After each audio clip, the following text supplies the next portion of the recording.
दोस्तों अभी तो जनवरी का महीना भी पूरी तरह से शुरू नहीं हुआ कि सरकार की तरफ से 1 फरवरी 2026 से कुछ नए नियम लागू करने की घोषणाएं भी कर दी हैं। वैसे आपको पता होगा हर साल 1 फरवरी को हमारे देश का आम बजट यूनियन बजट पेश किया जाता है, लेकिन इस बार एक्चुअली क्या कि 1 फरवरी को रविवार मिलता है यानी संडे है। ऐसे में बजट की तारीख को लेकर भी कंफ्यूजन है कि बजट 1 तारीख को आएगा या 2 तारीख को आएगा। खैर फिलहाल की मीडिया रिपोर्ट्स के मुताबिक तो सरकार 1 फरवरी को ही बजट पेश करने की प्लानिंग कर रही है। अगर सरकार इस रिवाज को कंटिन्यू रखती है तो इस साल रविवार को हमारे देश का पूर्ण बजट पेश होगा। और बजट में आपको पता होगा सरकार कई सारी नई चीजों पर टैक्स घटाती है बढ़ाती है, लेकिन इस बार बजट 2026 से पहले ही कुछ चीजों पर टैक्स बढ़ोतरी और कुछ चीजों पर नए नियम लागू करने के फैसले लिए गए हैं। चलिए एक एक करके सभी फैसलों को देख लेते हैं। देखिए सबसे पहला अपडेट तो यह है कि सिगरेट शौकीनों को बड़ा झटका लगेगा। 1 फरवरी से आपकी सिगरेट का कस लेना, सुट्टा पीना महंगा हो जाएगा, क्योंकि 1 फरवरी से ही तंबाकू, गुटखा, पान मसाला, सिगरेट इस तरह के जो टोबैको प्रोडक्ट हैं उन पर सरकार की तरफ से नया कर ढांचा लागू किया जा रहा है। स्वास्थ्य सुरक्षा और राजस्व संतुलन की नई नीति लागू की गई है सरकार की तरफ से, और इसी नई नीति के तहत 1 फरवरी से आपका सिगरेट पीने से लेकर पान मसाला खाने तक सब कुछ महंगा हो जाएगा। हालांकि सरकार इन चीजों पर कुछ जीएसटी सेस टैक्स वगैरह हटाने जा रही है, लेकिन कुछ नए सेस वगैरह लगाए जाएंगे जिसके चलते 1 फरवरी से ये सिगरेट, गुटखा समेत सभी तंबाकू प्रोडक्ट्स जो है वो महंगे हो जाएंगे।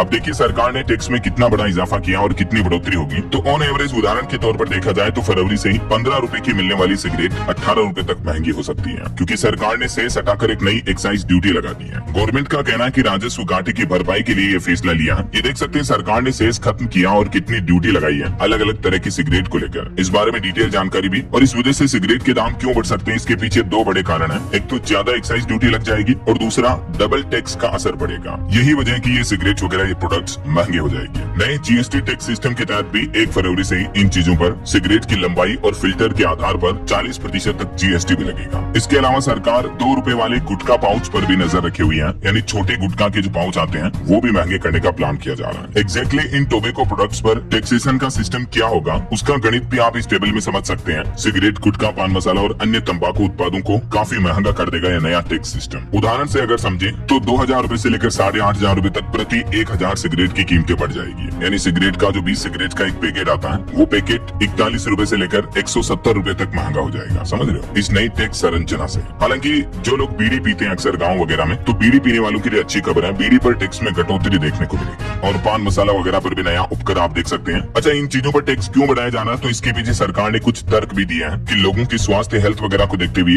इन चीजों को ज्यादा महंगा किया जा रहा, ताकि ज्यादा से ज्यादा लोग इन चीजों का इस्तेमाल कम से कम करें। ऐसा समझ रहे हो। चलिए अगला अपडेट देखिए, इलेक्ट्रॉनिक्स उपकरणों के लिए भी नया नियम लागू होने जा रहा। एसी, फ्रिज जैसे इलेक्ट्रॉनिक सामान जो है वो 10% तक महंगे हो सकते हैं, क्योंकि BEE स्टार रेटिंग के नए नियम भी सरकार की तरफ से इसी साल 2026 नए साल से लागू कर दिए गए हैं। और 1 फरवरी में अगर इन चीजों पर टैक्स संरचना में भी सरकार बदलाव करती है तो नए साल में रेफ्रिजरेटर, एयर कंडीशनर, एसी वगैरह ये महंगे हो सकते हैं। क्योंकि एक नियम तो सरकार ने ये लागू कर दिया कि जितने भी इलेक्ट्रिक उपकरण आते हैं जैसे टीवी, गैस चूल्हा वगैरह, इन पर भी नई स्टार लेबलिंग लगाना जरूरी होगा। जैसे अभी तक आप देखते होंगे एसी, फ्रिज वगैरह पर इस तरह का सिंबल बना हुआ आता है कि 4 स्टार है, ये 3 स्टार है या 5 स्टार है, राइट। उसके अकॉर्डिंग ग्राहक को पता चल जाता है कि ये इलेक्ट्रॉनिक उपकरण कितनी इलेक्ट्रिसिटी कंज्यूम करेगा वगैरह वगैरह। तो ये सिस्टम, ये स्टार लेबलिंग लगाना अब कई तरह के इलेक्ट्रॉनिक्स उपकरण के लिए कंपलसरी होने जा रहा है। ये वो दोस्तों 15 तरह के ऐसे उपकरणों की लिस्ट आप देख सकते हैं जिनके लिए सरकार ने नई स्टार लेबलिंग लगाना जरूरी कर दिया है। तो इन नए नियमों के बाद कंपनियां अपने प्रोडक्ट्स की कीमतें बढ़ा सकती हैं नई पॉलिसी के चलते, है ना। चलिए अगला अपडेट और नया नियम देखिए, फास्टैग यूजर्स के लिए भी जरूरी अलर्ट आ रहा। 1 फरवरी से बदल रहा टोल टैक्स से जुड़ा एक नियम। अब आसान हो गया आपका काम। दरअसल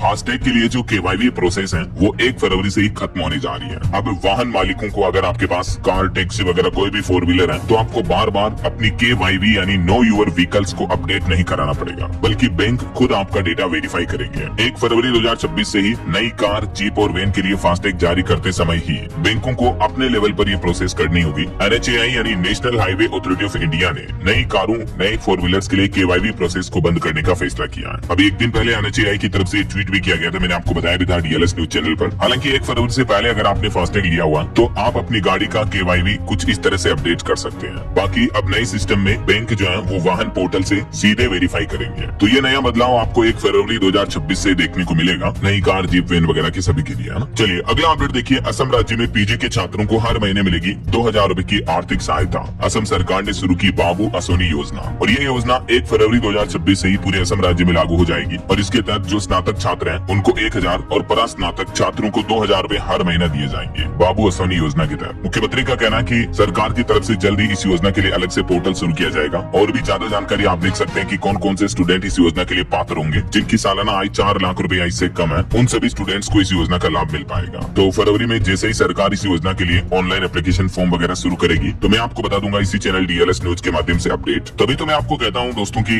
आप जुड़ा रहा करो चैनल से। अगर आपने अभी तक भी चैनल को सब्सक्राइब नहीं कर रखा ना तो सब्सक्राइब करके बेल आइकन दबा देना, ठीक है ना, ताकि आपको रोजाना की ताजा खबरें, महत्वपूर्ण समाचार, काम की न्यूज अपडेट सबसे पहले आपके मोबाइल पर मिलते रहेंगे। चलिए फिलहाल बात करते हैं अगली खबर में। देखिए आप, एक और नया नियम लागू होने जा रहा 1 फरवरी से। बिना PUC सर्टिफिकेट के इस राज्य में नहीं मिलेगा आपको पेट्रोल डीजल। उड़ीसा सरकार की तरफ से भी प्रदूषण पर लगाम लगाने के लिए ये नया नियम लागू किया जा रहा। जैसा हाल ही में आपको पता होगा दिल्ली की रेखा गुप्ता सरकार ने भी लागू किया था ना, तो वैसे ही उड़ीसा में भी अब आपको अपनी गाड़ी का PUC सर्टिफिकेट बनवा कर रखना कंपलसरी होगा, वरना पेट्रोल पंपों पर आपको पेट्रोल डीजल भी नहीं मिलेगा ना। वहीं दोस्तों अगले महीने जो बजट आएगा उस बजट 2026 में भी पहली बार 2 बड़े ऐलान हो सकते हैं। 1 फरवरी को पेश होने वाले बजट में 100 से ज्यादा प्रोडक्ट पर असर पड़ सकता है। तो हर साल जो बजट के कंप्लीट हाइलाइट्स होते हैं और रेगुलर के लाइव अपडेट्स जो होते हैं वो मैं आपको बता दूंगा, जैसे बताता हूँ इसी चैनल DLS न्यूज के माध्यम से। फिलहाल देखिए अगली खबर। राजस्थान राज्य के भी कई जिला प्रशासन की तरफ से ये निर्देश दिया गया कि PUC सर्टिफिकेट नहीं होगा तो पेट्रोल नहीं मिलेगा। ये नियम राजस्थान में भी कई जिलों में 1 फरवरी से लागू हो जाएगा। वहीं राजस्थान हाईकोर्ट ने भी एक बड़ा फैसला लिया। 1 फरवरी से नहीं चलेगी हाथ से लिखी हुई रिपोर्ट। जी हाँ, राजस्थान हाईकोर्ट ने 1 फरवरी से हाथ से लिखी हुई मेडिकल और लीगल रिपोर्टों पर रोक लगा दी है। अब सभी रिपोर्ट्स जो है वो केवल डिजिटल और साफ सुथरे फॉर्मेट में ही मान्य होगी, प्रिंटेड रिपोर्ट ही चाहिए होगी, क्योंकि अक्सर हस्तलिखित रिपोर्ट जो है वो कोर्ट में समझ में नहीं आती है। इसलिए हाईकोर्ट ने सख्ती दिखाते हुए ये नया नियम लागू कर दिया और आदेश का पालन नहीं करने पर संबंधित अधिकारियों और SP को जिम्मेदार ठहराया जाएगा। अच्छा, इसके अलावा पान मसाला इंडस्ट्री के लिए एक स्पेशल नया कानून ये लागू होने जा रहा। सभी पान मसाला निर्माताओं को 1 फरवरी 2026 से रजिस्ट्रेशन के लिए तुरंत आवेदन करना होगा। जो पान मसाला उत्पादक कंपनियां हैं उन सभी कंपनियों व्यापारियों के लिए सरकार ने पंजीकरण का नया नियम लागू कर दिया कंपलसरी। 1 फरवरी 2026 से पहले ऑनलाइन रजिस्ट्रेशन पूरा करना होगा, अन्यथा जुर्माना लगाया जाएगा। इस संबंध में भी सरकार की तरफ से ऑर्डर जारी कर दिया गया। और वहीं देखिए हरियाणा राज्य के लोगों के लिए भी खुशखबरी है। लाडो लक्ष्मी योजना में भी एक बड़ा बदलाव किया जा रहा। अब महिलाओं को हर महीने 2100 रूपए तो मिलेंगे इस योजना में। इसके अलावा नए साल 2026 के मौके पर हरियाणा सरकार ने न्यू ईयर गिफ्ट दिया है और लाडो लक्ष्मी योजना का विस्तार कर दिया है। जिन महिलाओं के बच्चों को पढ़ाई में 80% से ज्यादा नंबर मिलते हैं तो उन माताओं बहनों को भी अब 2100 रूपए हर महीने दिए जाएंगे। जिन परिवारों के बच्चों ने 10वीं या 12वीं कक्षा में 80% या उससे ज्यादा अंक प्राप्त किए हैं तो इस योजना का लाभ अब उन महिलाओं को भी मिलेगा। नए साल के पहले ही दिन जो हरियाणा सरकार की कैबिनेट मीटिंग हुई उसमें खुद मीटिंग के बाद मुख्यमंत्री नायब सिंह सैनी ने ये बड़े फैसलों का ऐलान किया। ये 3 पॉइंट्स में आप देख सकते हैं लाडो लक्ष्मी योजना में अब सरकार ने 2026 में क्या क्या बदलाव किए हैं, जिनका प्रॉपर लाभ मिलना जो है फरवरी से ही शुरू हो जाएगा ना। तो एक तो होनहार होशियार बच्चों की माताओं बहनों को भी 2100 रूपए हर महीने मिलेंगे। दूसरा, एनीमिया से बाहर आए बच्चों की माँ को भी इस योजना का लाभ मिलेगा। और तीसरा, 8 लाख महिलाओं को पहले से इस योजना का लाभ मिल रहा। सरकार का कहना है कि इसमें टोटल 3 श्रेणियां बना दी गई है। ये देख सकते हैं, प्रथम श्रेणी, द्वितीय श्रेणी और तृतीय श्रेणी। तो इन सभी कैटेगरी के महिलाओं को भी हरियाणा में अब इस योजना का लाभ मिलेगा हर महीने 2100 रूपए, ठीक है ना। इसके अलावा हरियाणा में सरकारी कर्मचारियों के लिए भी अच्छी खबर है। नायब सिंह सैनी सरकार ने वेतन में बढ़ोतरी कर दी है और ये वेतन बढ़ोतरी जो वैसे तो इस साल जनवरी से ही लागू हो चुकी है, लेकिन इसका पूरा लाभ मिलना फरवरी महीने में आने वाली जो सैलरी होती है, तनख्वाह आती है, उससे ही मिलना शुरू हो जाएगा। अब वेतन की नई दरें क्या क्या होगी, किन किन कर्मचारियों के लिए वेतन में बदलाव किया गया, इस बारे में अभी तक हरियाणा सरकार की तरफ से डिटेल जानकारी जारी नहीं की गई है। फिलहाल जो कैबिनेट में फैसले लिए गए उससे संबंधित जानकारी आप स्क्रीन पर देख सकते हैं। तो आगे जो भी अपडेट आएंगे मैं आपको बता दूंगा। फिलहाल तक के लिए फरवरी महीने से लागू होने वाले नियमों के बारे में जो ये अपडेट्स रहे, जो सरकार की तरफ से अनाउंसमेंट किए गए, वो मैंने आपको बता दिया। उम्मीद आपको जरूर जानने मिले होंगे। वैसे दोस्तों आप कौन से